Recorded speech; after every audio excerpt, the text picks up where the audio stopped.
जय हिंद दोस्तों, स्वागत है आपका हमारे इस YouTube चैनल स्टडी गाइड पर। दोस्तों, आज मैं आप लोगों के सामने भारतीय संविधान से जुड़े 50 सबसे इम्पॉर्टेंट क्वेश्चंस को लेकर के आया हूं। फ्रेंड्स, मैं आपको बता दूं कि यदि आप किसी भी गवर्नमेंट एग्जाम की तैयारी करते हैं तो इस टॉपिक से रिलेटेड क्वेश्चंस हर साल आपके एग्जाम में पूछे जाते हैं। सो फ्रेंड्स, बने रहिए वीडियो के अंत तक और चलिए शुरू करते हैं आज के अपने इस सेशन को पहले प्रश्न के साथ।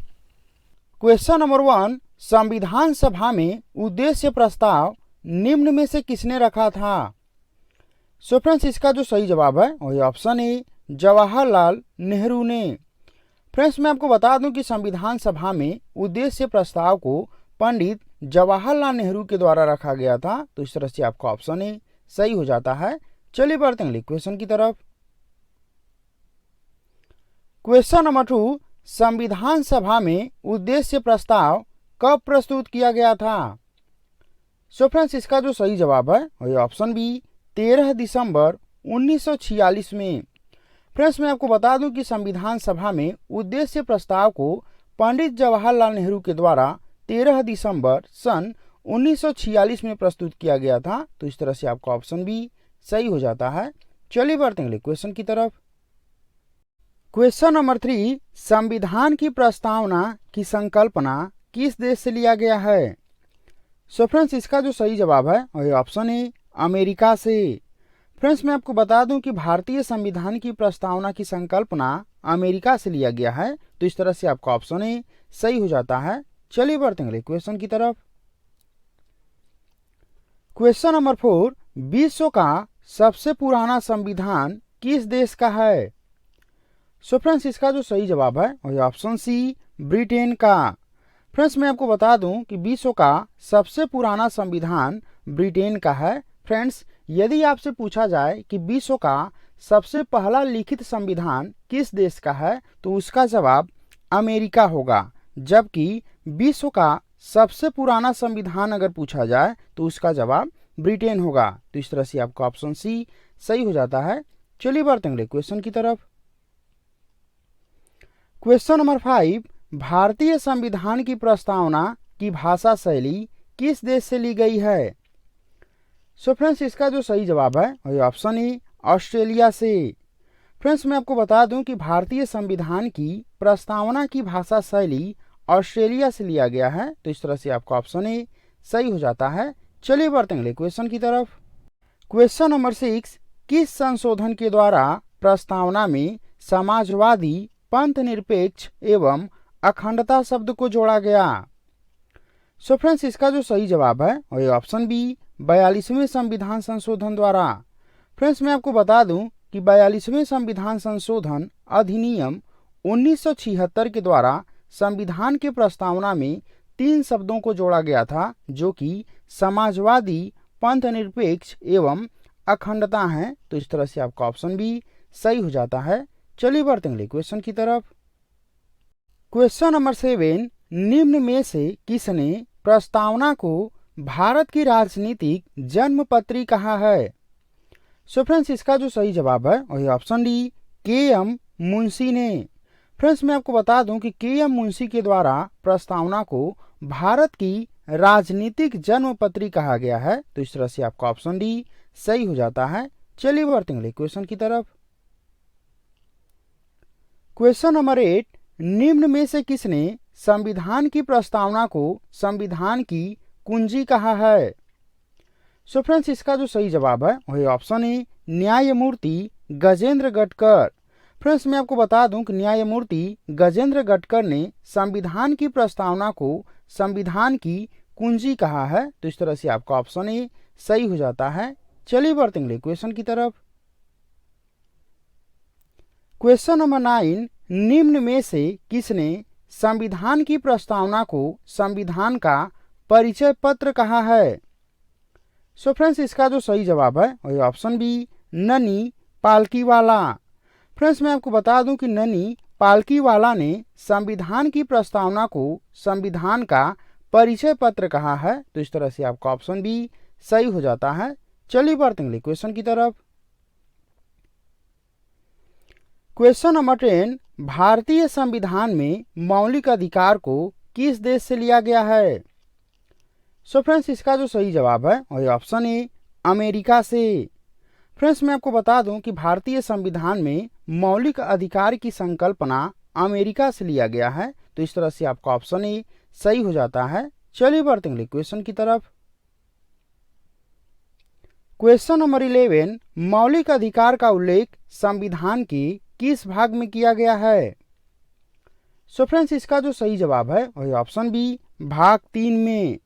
फ्रेंड्स मैं आपको बता दूं कि संविधान के भाग 3 में मौलिक अधिकार का उल्लेख किया गया है, तो इस तरह से आपका ऑप्शन बी सही हो जाता है। फ्रेंड्स यदि आपसे पूछा जाए कि मौलिक अधिकार का उल्लेख संविधान के किन अनुच्छेदों में किया गया है, तो इसका जवाब होगा अनुच्छेद 12 से 35, तो इस तरह से आपका ऑप्शन बी सही हो जाता है। चलिए बढ़ते हैं क्वेश्चन की तरफ।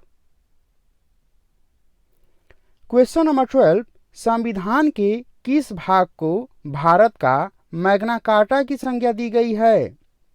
सो फ्रेंड्स इसका जो सही जवाब है वही ऑप्शन ए भाग 3 को।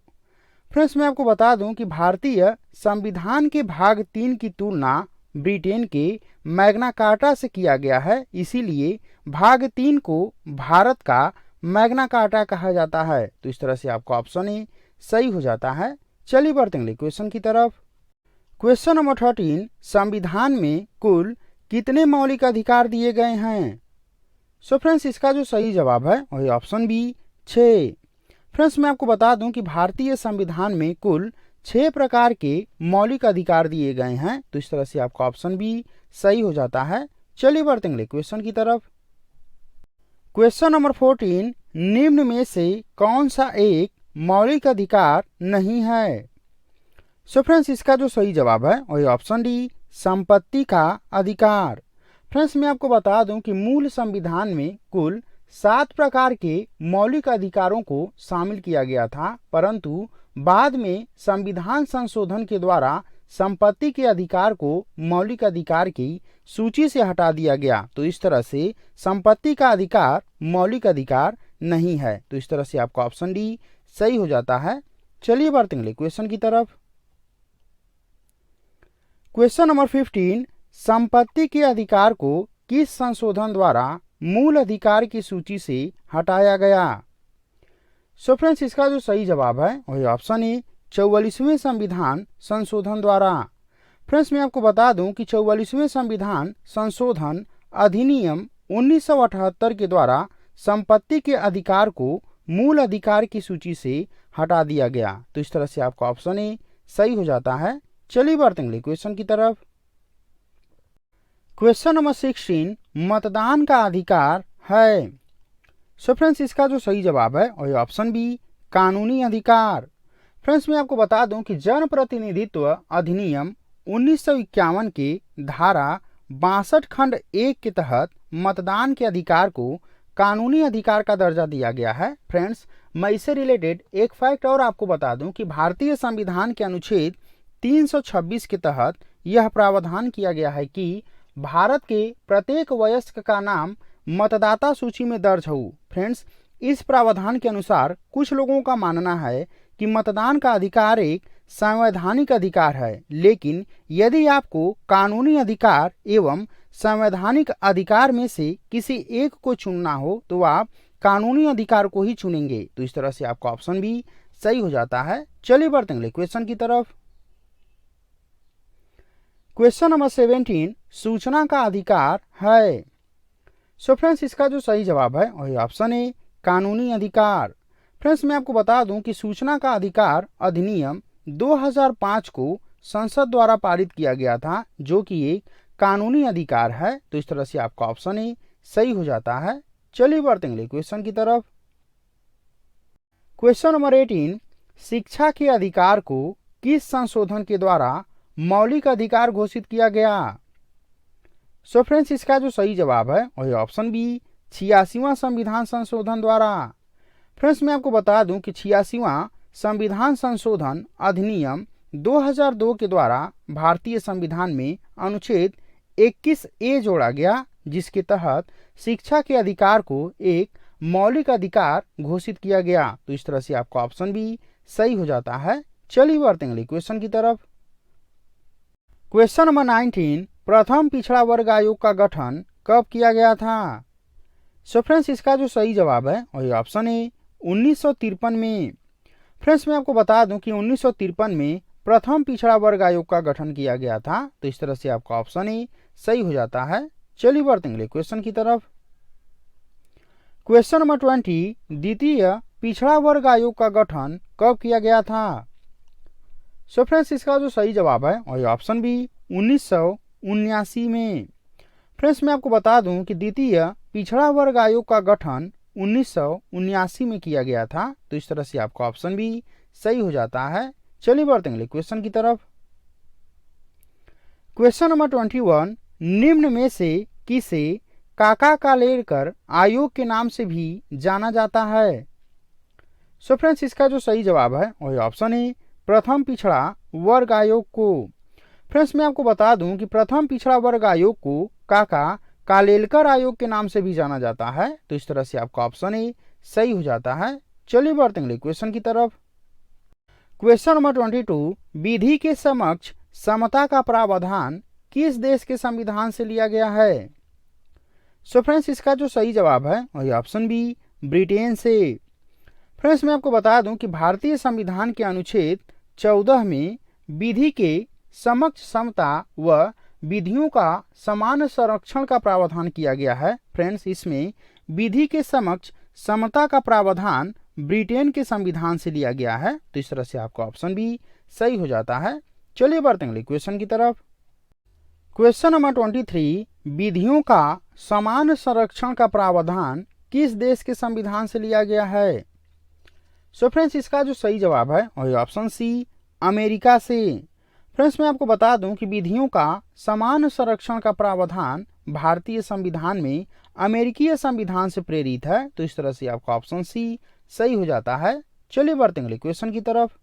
क्वेश्चन नंबर 24, पिछड़े वर्गों के लिए शिक्षा संस्थाओं में नामांकन में आरक्षण का प्रावधान किस संशोधन द्वारा किया गया?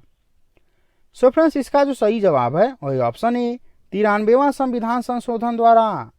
फ्रेंड्स मैं आपको बता दूं कि 93वां संविधान संशोधन अधिनियम 2005 के द्वारा भारतीय संविधान में अनुच्छेद 15 खंड 5 को जोड़ा गया, जिसके तहत यह प्रावधान किया गया कि राज्य पिछड़े वर्गों के लिए शिक्षा संस्थाओं में नामांकन में आरक्षण का प्रावधान कर सकता है। तो इस तरह से आपका ऑप्शन ए सही हो जाता है। चलिए बढ़ते हैं क्वेश्चन की तरफ। क्वेश्चन नंबर 25, किस संशोधन के द्वारा आर्थिक रूप से पिछड़े वर्गों के लिए आरक्षण का प्रावधान किया गया है? सो फ्रेंड्स इसका जो सही जवाब है वही ऑप्शन है 103वां संविधान संशोधन द्वारा। फ्रेंड्स मैं आपको बता दूं कि 103वां संविधान संशोधन अधिनियम 2019 के द्वारा भारतीय संविधान में यह प्रावधान किया गया है कि राज्य आर्थिक रूप से पिछड़े वर्गों के लिए 10% आरक्षण का प्रावधान करेगा। तो इस तरह से आपका ऑप्शन ए सही हो जाता है। चलिए बढ़ते हैं क्वेश्चन की तरफ। क्वेश्चन नंबर 26, अस्पृश्यता उन्मूलन संबंधित प्रावधान किस अनुच्छेद में किया गया है? सो फ्रेंड्स इसका जो सही जवाब है वही ऑप्शन बी 17। फ्रेंड्स मैं आपको बता दूं कि भारतीय संविधान के अनुच्छेद 17 में अस्पृश्यता उन्मूलन संबंधित प्रावधान किया गया है। तो इस तरह से आपका ऑप्शन भी सही हो जाता है। चलिए बढ़ते हैं क्वेश्चन की तरफ। क्वेश्चन नंबर 27, निम्न में से किस केस में प्रेस की स्वतंत्रता को मूल अधिकार घोषित किया गया? सो फ्रेंड्स इसका जो सही जवाब है वही ऑप्शन है इंडियन एक्सप्रेस न्यूज़पेपर केस में। फ्रेंड्स मैं आपको बता दूं कि इंडियन एक्सप्रेस न्यूज़पेपर केस 1985 में सुप्रीम कोर्ट के द्वारा प्रेस की स्वतंत्रता को मूल अधिकार घोषित किया गया। तो इस तरह से आपका ऑप्शन ए सही हो जाता है। चलिए बढ़ते हैं क्वेश्चन की तरफ। क्वेश्चन नंबर 28, किस केस में मौन रहने के अधिकार को मौलिक अधिकार घोषित किया गया? सो फ्रेंड्स इसका जो सही जवाब है वही option B Emmanuel case. Friends मैं आपको बता दूं कि इमैनुअल केस 1986 में सुप्रीम कोर्ट के द्वारा मौन रहने के अधिकार को एक मौलिक अधिकार घोषित किया गया। तो इस तरह से आपका ऑप्शन बी सही हो जाता है। चलिए बढ़ते हैं अगले क्वेश्चन की तरफ। क्वेश्चन नंबर 29, किस केस में इंटरनेट को एक मौलिक अधिकार घोषित किया गया? सो फ्रेंड्स, इसका जो सही जवाब है वही option A, Ghulam Nabi Azad case. Friends, मैं आपको बता दूं कि गुलाम नबी आजाद केस 2020 में सुप्रीम कोर्ट के द्वारा इंटरनेट को एक मौलिक अधिकार घोषित किया गया। तो इस तरह से आपका ऑप्शन ए सही हो जाता है। चलिए बढ़ते हैं क्वेश्चन की तरफ। क्वेश्चन नंबर 30, निम्न में से किसे भारतीय लोकतंत्र का चतुर्थ स्तंभ माना जाता है? सो फ्रेंड्स, इसका जो सही जवाब है वही ऑप्शन डी, प्रेस को। फ्रेंड्स, मैं आपको बता दूं कि प्रेस को भारतीय लोकतंत्र का चतुर्थ स्तंभ माना जाता है। तो इस तरह से आपका ऑप्शन डी सही हो जाता है। चलिए बढ़ते हैं क्वेश्चन की तरफ। क्वेश्चन नंबर 31, गिरफ्तारी एवं निवारक नजरबंदी से संरक्षण का प्रावधान संविधान के किस अनुच्छेद में किया गया है? सो फ्रेंड्स, इसका जो सही जवाब है वही ऑप्शन बी, अनुच्छेद 22 में। फ्रेंड्स, मैं आपको बता दूं कि भारतीय संविधान के अनुच्छेद 22 में गिरफ्तारी एवं निवारक नजरबंदी से संरक्षण का प्रावधान किया गया है। तो इस तरह से आपका ऑप्शन बी सही हो जाता है। चलिए बढ़ते हैं क्वेश्चन की तरफ। क्वेश्चन नंबर 32, निवारक नजरबंदी के तहत किसी व्यक्ति को अधिकतम कितने समय तक गिरफ्तार रखा जा सकता है? सो फ्रेंड्स, इसका जो सही जवाब है वही ऑप्शन ए, 3 महीनों तक। फ्रेंड्स, मैं आपको बता दूं कि निवारक नजरबंदी के तहत यदि किसी व्यक्ति को गिरफ्तार किया जाता है तो उसे अधिकतम 3 महीनों तक ही गिरफ्तार रखा जा सकता है। तो इस तरह से आपका ऑप्शन ए सही हो जाता है। चलिए बढ़ते हैं क्वेश्चन की तरफ। क्वेश्चन नंबर 33, संविधान का कौन सा अनुच्छेद उपाधियों की मनाही करता है? सो फ्रेंड्स, इसका जो सही जवाब है वही ऑप्शन बी, अनुच्छेद 18। फ्रेंड्स, मैं आपको बता दूं कि भारतीय संविधान का अनुच्छेद 18 उपाधियों की मनाही करता है। फ्रेंड्स, यहाँ पर इसके 2 अपवाद हैं, जिसमें से पहला विद्या संबंधी उपाधि एवं दूसरा सैनिक संबंधी उपाधि है। फ्रेंड्स, मैं आपको बता दूं कि संविधान का अनुच्छेद 18 विद्या एवं सैनिक संबंधी उपाधि को छोड़कर अन्य किसी भी प्रकार की उपाधि की मनाही करता है। तो इस तरह से आपका ऑप्शन बी सही हो जाता है। चलिए बढ़ते हैं क्वेश्चन की तरफ। क्वेश्चन नंबर 34, संविधान के किस अनुच्छेद को डॉक्टर भीमराव अंबेडकर ने संविधान का आत्मा कहा है? सो फ्रेंड्स, इसका जो सही जवाब है वही ऑप्शन ए, अनुच्छेद 32 को। फ्रेंड्स, मैं आपको बता दूं कि भारतीय संविधान के अनुच्छेद 32 को डॉक्टर भीमराव अंबेडकर ने संविधान का आत्मा कहा है। तो इस तरह से आपका ऑप्शन ए सही हो जाता है। चलिए बढ़ते हैं क्वेश्चन की तरफ। क्वेश्चन नंबर 35, किस अनुच्छेद के तहत मौलिक अधिकारों का उल्लंघन होने पर व्यक्ति सीधे सुप्रीम कोर्ट जा सकता है? सो फ्रेंड्स, इसका जो सही जवाब है वही ऑप्शन बी, अनुच्छेद 32 के तहत। फ्रेंड्स, मैं आपको बता दूं कि भारतीय संविधान के अनुच्छेद 32 के तहत यदि किसी भी व्यक्ति का मौलिक अधिकार का हनन होता है तो वह सीधे सुप्रीम कोर्ट में इसकी अपील कर सकता है। तो इस तरह से आपका ऑप्शन बी सही हो जाता है। चलिए बढ़ते हैं क्वेश्चन की तरफ। क्वेश्चन नंबर 36, मौलिक अधिकारों को लागू करने के लिए सर्वोच्च न्यायालय द्वारा कुल कितने प्रकार की रिट जारी किया जाता है?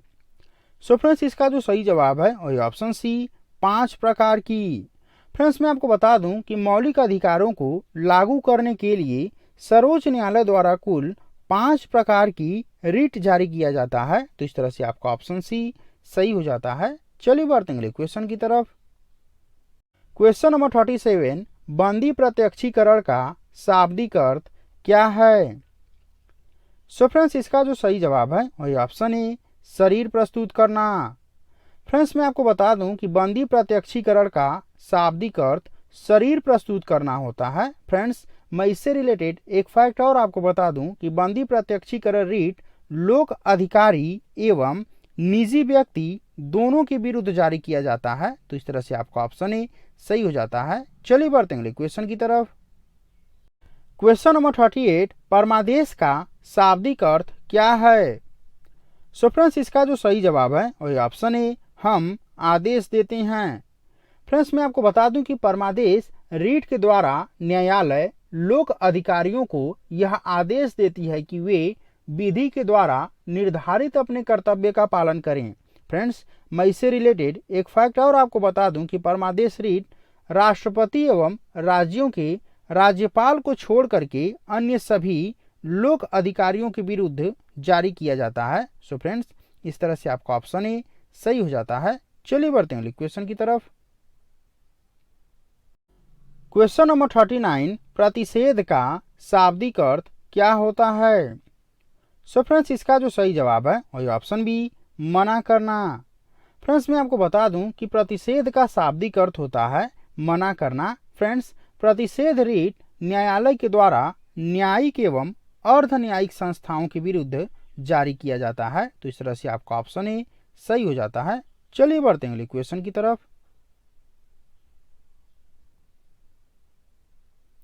क्वेश्चन नंबर 40, उत्प्रेषण का शाब्दिक अर्थ क्या है? सो फ्रेंड्स, इसका जो सही जवाब है वही ऑप्शन ए, सूचित किया जाना। फ्रेंड्स, मैं आपको बता दूं कि उत्प्रेषण का शाब्दिक अर्थ होता है सूचित किया जाना, और उत्प्रेषण रीट को भी न्यायिक एवं अर्ध न्यायिक संस्थाओं के विरुद्ध जारी किया जाता है। तो इस तरह से आपका ऑप्शन ए सही हो जाता है। चलिए बढ़ते हैं अगले क्वेश्चन की तरफ। क्वेश्चन नंबर 41, किस अनुच्छेद के तहत उच्च न्यायालय द्वारा मौलिक अधिकारों का उल्लंघन होने पर रीट जारी किया जा सकता है? सो फ्रेंड्स, इसका जो सही जवाब है वही ऑप्शन बी, अनुच्छेद 226 के तहत। फ्रेंड्स, मैं आपको बता दूं कि भारतीय संविधान के अनुच्छेद 226 के तहत मौलिक अधिकारों का उल्लंघन होने पर उच्च न्यायालय के द्वारा रीट जारी किया जा सकता है। तो इस तरह से आपका ऑप्शन बी सही हो जाता है। चलिए बढ़ते हैं अगले क्वेश्चन की तरफ। क्वेश्चन नंबर 42, संविधान के किस अनुच्छेद में सैनिक कानून का उल्लेख किया गया है? सो फ्रेंड्स, इसका जो सही जवाब है वही ऑप्शन ए, अनुच्छेद 34 में। फ्रेंड्स, मैं आपको बता दूं कि भारतीय संविधान के अनुच्छेद 34 में सैनिक कानून का उल्लेख किया गया है। तो इस तरह से आपका ऑप्शन ए सही हो जाता है। चलिए बढ़ते हैं अगले क्वेश्चन की तरफ। क्वेश्चन नंबर 43, मौलिक अधिकार के संबंध में कानून बनाने का अधिकार किसे है? सो फ्रेंड्स, इसका जो सही जवाब है वही ऑप्शन बी, संसद को।